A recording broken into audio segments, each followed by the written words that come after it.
ये भाई अल्ताफ भाई की तरफ से हवाले से ना मिठाई आई है आपके लिए, और आपके लिए बहुत दुआएं अल्ताफ भाई ने की हैं।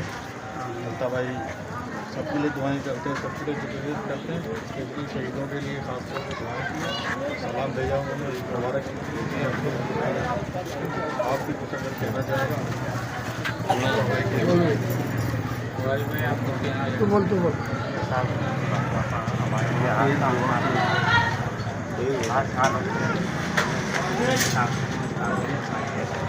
थोड़ा करीब जाओ, आवाज़ थोड़ा